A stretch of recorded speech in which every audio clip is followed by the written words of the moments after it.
Regenerades. Un espacio de género y derechos humanos.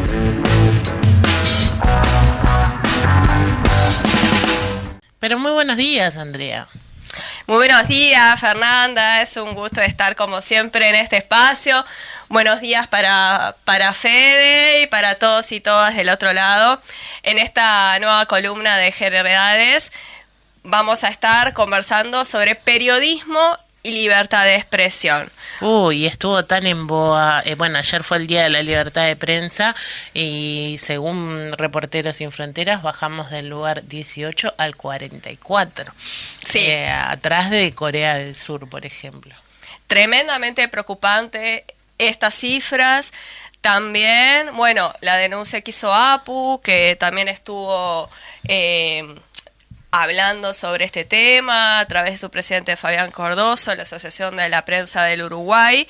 Y específicamente vamos a estar hablando con Carolina Mola, periodista e integrante de la comisión directiva de CAINFO, el Centro de Archivos y Acceso a la Información Pública, que realizó su octavo informe, Periodismo y Libertad de Expresión, un informe que también tiene cifras muy preocupantes, porque registró 69 amenazas y restricciones a la libertad de expresión de periodistas en Uruguay entre el 1 de abril del 2021 y el 31 de marzo del 2022. Un 40% más que el informe del año pasado.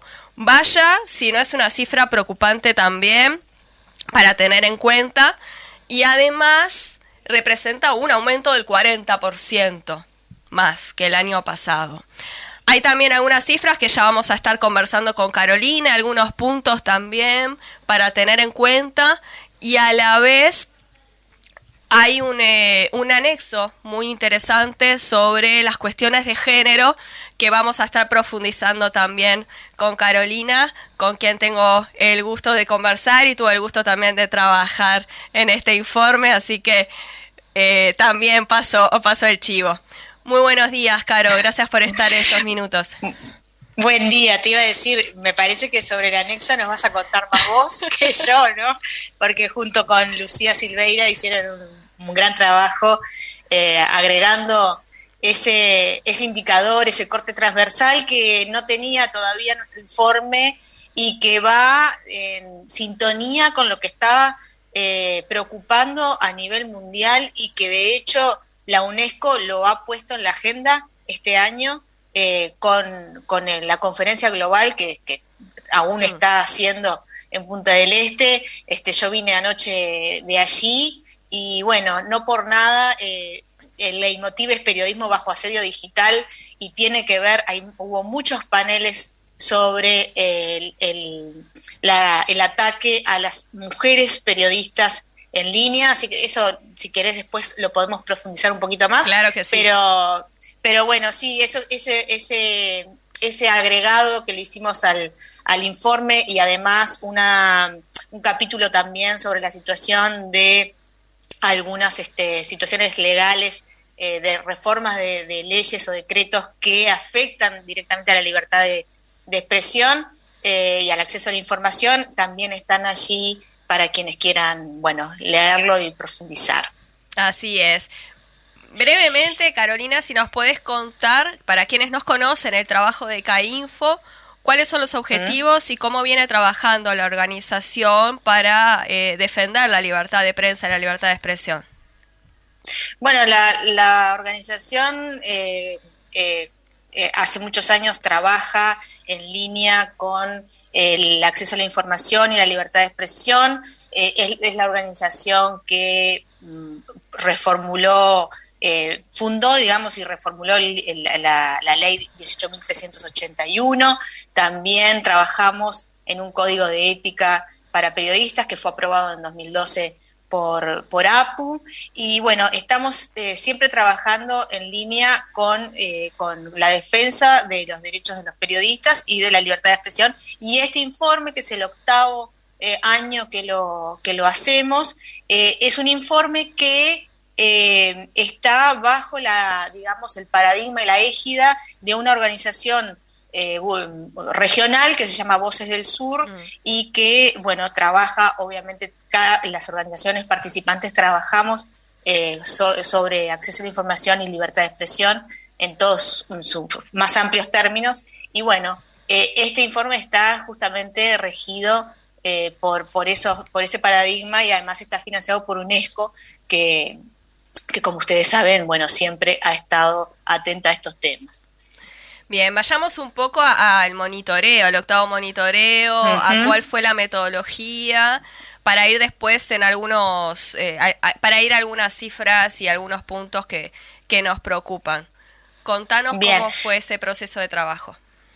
Bueno, el proceso es un proceso de recolección de casos que nos llegan por las más distintas vías, los identificamos nosotros, nos llegan por denuncias, por el boca a boca también, y a partir de allí nosotros vamos contactando a las personas afectadas en determinado caso, y vamos haciendo un seguimiento del caso, porque en algunos casos es una cosa muy puntual, un ataque supuestamente, por ejemplo, en línea, pero en otros es una amenaza de un juicio. Entonces ahí nosotros necesitamos hacer un seguimiento de en qué está esa amenaza, si se transformó efectivamente en una entrada a la judicial, y en qué está, si fue entrado judicialmente, en qué está ese proceso. Así que nosotros hacemos de cada caso un seguimiento, y bueno, no están todos los casos porque lamentablemente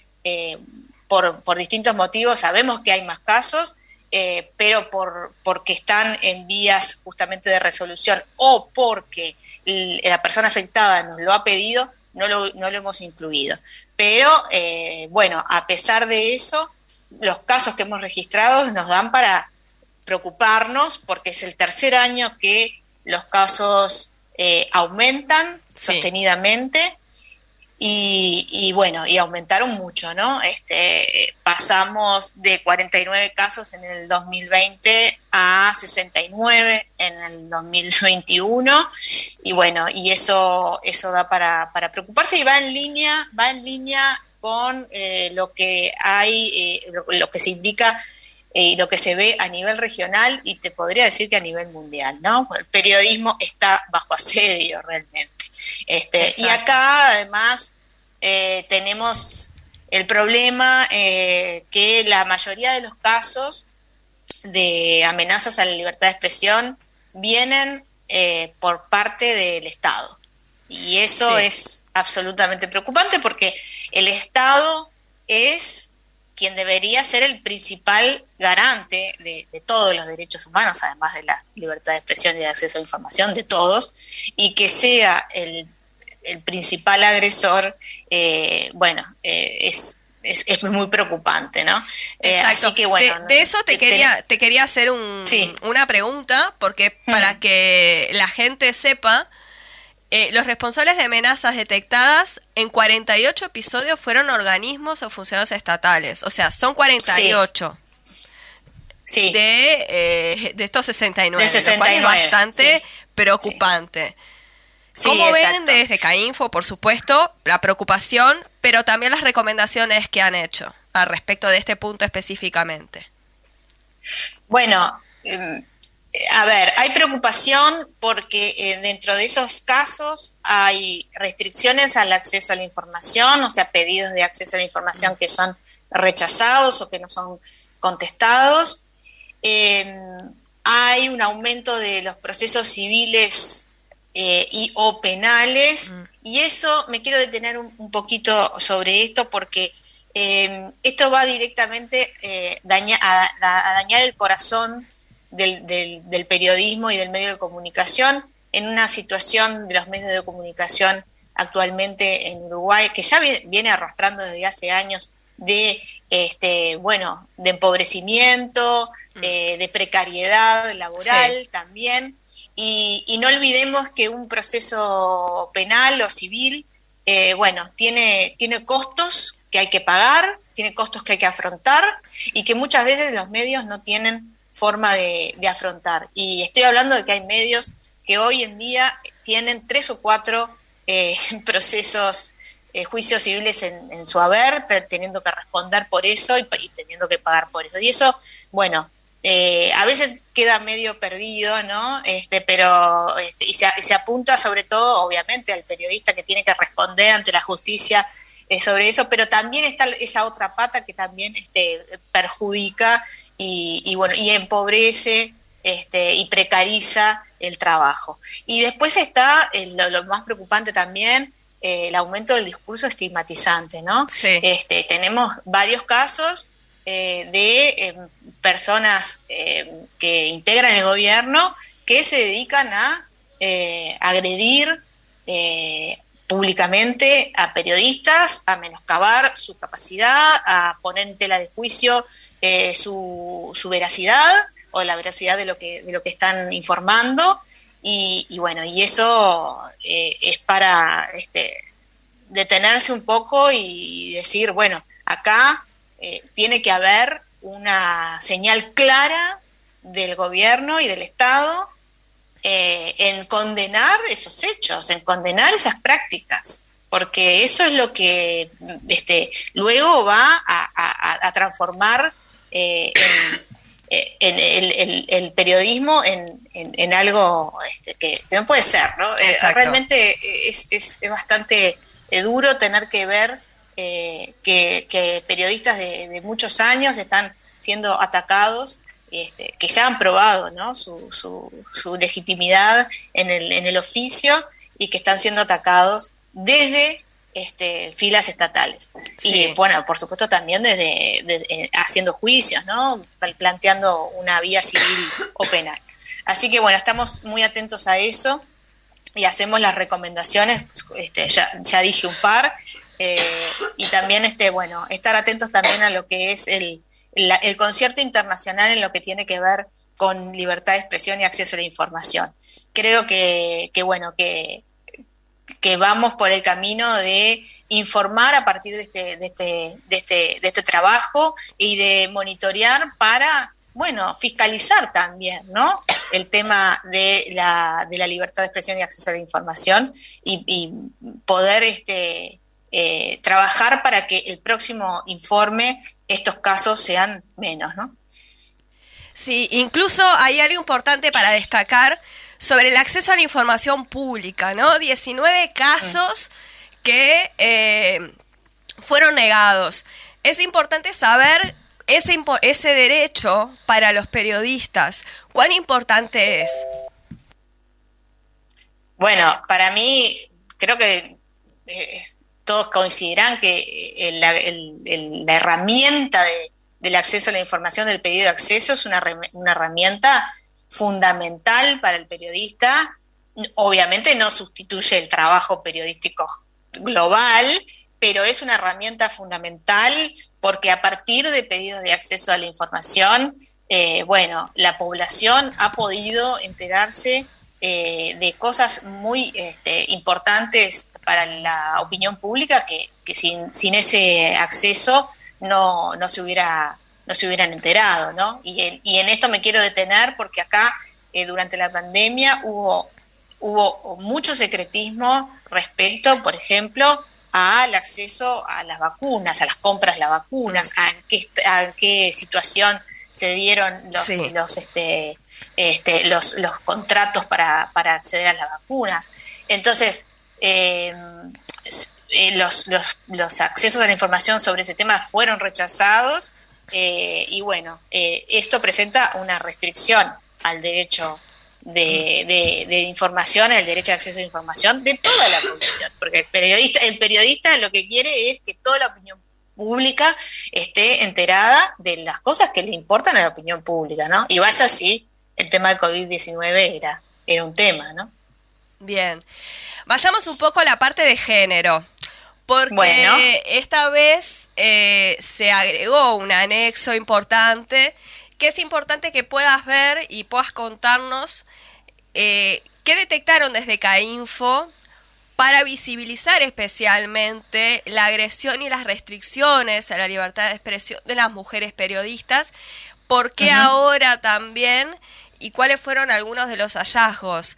Porque también es importante ver que la visibilización de estas agresiones traen a la luz algunas cuestiones.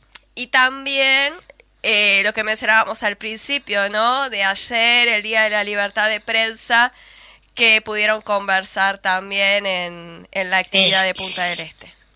Mira, el eje transversal se incorpora como una alerta de género, como un indicador en consenso con el proyecto regional de Voces del Sur, y es una oportunidad porque nosotros veníamos viendo en años anteriores alguna alarma, alguna alerta que no relevamos en su momento, y entre otras cosas porque y lo decimos, ¿no? Hay un subregistro, y está claro que hay un subregistro de amenazas a la libertad de expresión con corte de género. Y eso tiene muchas puntas, tiene algunas explicaciones, pero las más visibles es que las mujeres no encuentran un ámbito seguro para denunciar, no encuentran quizás apoyo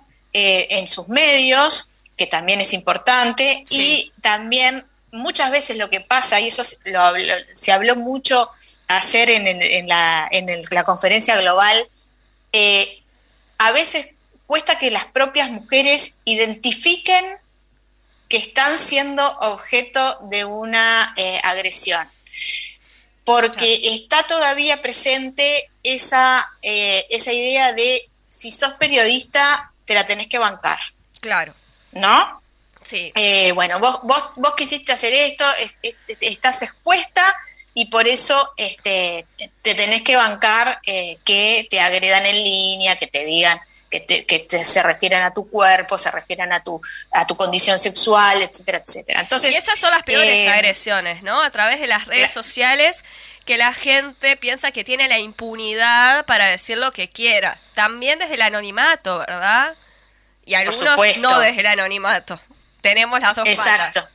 Tenemos las dos patas, y también tenemos conciencia del subregistro por este tema. Claro. Y ayer, en la conferencia global, se habló muchísimo del tema, porque como el leitmotiv era el periodismo bajo asedio digital, es obvio que la agresión en línea a mujeres periodistas se está transformando, era el elefante en el cuarto, ¿no? Digo, ya sí, no se podía dejar de hablar del tema, y había varios paneles referidos a esto, y realmente se veía una gran preocupación. Por ejemplo, por decirte algo, Carmen Aristegui, que participó, la gran periodista mexicana de CNN, que participó en varios de los paneles, nos decía, acá hay un problema, que es que las mujeres periodistas no tienen apoyo de sus medios, de sus empresas en las que están trabajando, claro, para poder hacer frente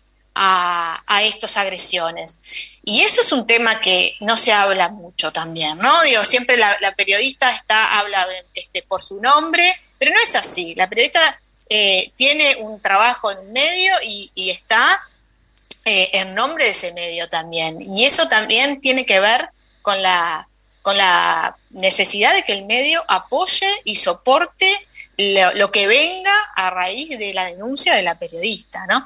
Eso es un tema. Después, por ejemplo, Yulisa Mantilla, que es la comisionada interamericana de Derechos Humanos y que además es relatora para Argentina, Costa Rica y Uruguay, planteaba que un enfoque muy interesante era que la agresión a las periodistas mujeres no puede quedar fuera del marco de lo que es la realidad de las mujeres en general en la sociedad, ¿no? Entonces, no se puede extraer, digamos, la realidad de la periodista de lo que es la realidad de la mujer. Seguro. Y eso es fundamental para hacer para luego hacer un enfoque de cómo mejorar la situación. obviamente el tema de el acoso en línea tiene que ir acompañado de un trabajo de todos los órganos que integran ese medio ambiente, ¿no? Los medios, los periodistas y del Estado también, obviamente. Claro. Bueno, en ese sentido, en el día de ayer se hizo una declaración conjunta de las relatorías especiales que se llamó Libertad de Expresión y Justicia de Género para trabajar especialmente lo relacionado al género y a la libertad de género. Y después una iniciativa en la que participamos a través del embajador ante la OEA, Washington Abdallah, un core group, lo que vendría a ser un grupo de amigos de la libertad de expresión y periodismo, un grupo voluntario de Estados miembros para trabajar el tema de la libertad de expresión en la región. Y allí, bueno, Yulisa Mantiso nos decía, estamos muy esperanzados de que se trabaje este tema y poder adelantar y poder ir a más en lo que es la protección de las periodistas mujeres, porque están siendo realmente asediadas, y esto es a nivel global, ¿no? No es solamente en Uruguay. No, bien interesante lo que comentás y la importancia de visibilizar estos temas para poder tomar acciones. Eso es lo más importante. Claro. Porque y te quiero agregar una cosita. Dale. Perdón, te quiero agregar una cosita porque cuando se habla de la situación de la libertad de expresión en Uruguay, se habla de una situación que estaría siendo ideal o que sería un oasis, y me quiero quedar con la palabra de Julia Gabarrete, periodista de El Salvador, que ayer decía: no tenemos que esperar que maten periodistas para decir que un país no respeta la libertad de expresión. Por supuesto, tenemos mucha suerte y tenemos un ámbito también de respeto a los derechos humanos, en el sentido de que no hay agresiones físicas, muertes, amenazas en ese sentido, pero sí vemos, y este informe está claro en eso, un deterioro con este aumento de casos de amenazas a la libertad de expresión. Totalmente de acuerdo con esa reflexión, y traigo a la luz también lo que mencionaba Pedro Vaca, relator de la libertad de expresión, que estuvo presente el viernes en la presentación del informe, y que decía que hay que cuidar que Uruguay siga siendo un país referente en materia de libertad de expresión. Referente y con estas cifras, ¿no? Y también mencionábamos con Fernanda que también bajó al puesto 44 del ranking de Reporteros Sin Fronteras, del puesto 18 al 44. O sea, seguimos sumando preocupaciones, pero claramente hay que trabajar para esto.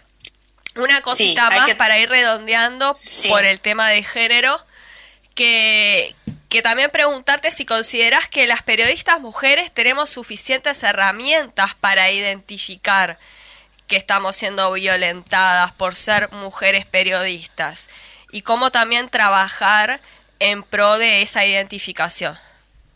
Bueno, mira, te cuento una anécdota personal. Yo me acuerdo que cuando hice el curso de acoso y violencia en línea con corte de género con las Chicas Poderosas, ese grupo argentino que trabaja tanto por estos temas, me sorprendí porque la cantidad de categorías que existen sobre amenazas y acoso y estigmatización hacia las mujeres periodistas, no tenía idea. Son muchas categorías, y creo que nos falta mucha información y formación. Tal cual. Me parece que hay que dejar esa frasecita de me la tengo que bancar, y estamos un poco atrasadas a nivel global, por lo que vi ayer en la conferencia mundial. Estamos un poco atrasadas porque las periodistas mujeres y las organizaciones que trabajan con libertad de expresión tienen puesto el sallo desde hace tiempo y tienen muchos trabajos ya hechos y muchos estudios hechos sobre este tema, y nosotros estamos un poquito a la saga. Por eso, la verdad que estamos muy contentos de haber podido incorporar este corte transversal, este indicador de alerta de género en nuestro informe, y prometemos seguir trabajando en esa línea, porque es una de las líneas en las que hay que trabajar más en este país. El tema de hay que aguantar, es un tema que a las mujeres nos presiona de una manera impresionante, y no lo asumimos como un tema real, porque ni siquiera logramos verlo. Como vos decías, no tenemos del todo las herramientas para poder asimilar que estamos siendo víctimas de esta situación. Tampoco nos lo permitimos, pero eso también tiene que ver con lo que decía Yulisa Mantilla de no extraer la realidad de la mujer periodista de la realidad de la mujer en su globalidad. No nos los permitimos porque nosotras siempre estamos dando examen, siempre tenemos que estar dando examen. Entonces, cualquier inconveniente que tengamos que pueda ser mirado como una debilidad, una flaqueza, lo vamos a correr para un costado, y ese es el error. Pero eso tiene que ver con la situación global que vive la mujer en todos los ámbitos, laboral, social, familiar.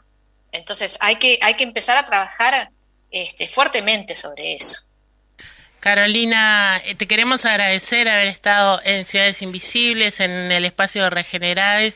El trabajo que hacen en CAINFO es bien importante, a veces no es tan visibilizado también, incluso por los periodistas y las periodistas, pero te queremos agradecer haber estado esta mañana con nosotras, y será cuenta de otras veces. Muchas gracias. Vamos a seguir trabajando, aunque no estemos tan visibilizados, vamos a seguir trabajando. Seguro que sí. Muchísimas gracias, Carolina Mola, por estos minutos. Gracias, Fernanda, y gracias, Fede. Nos vemos en 15 días. Claro que sí. Gracias. Regenerades. Un espacio de género y derechos humanos.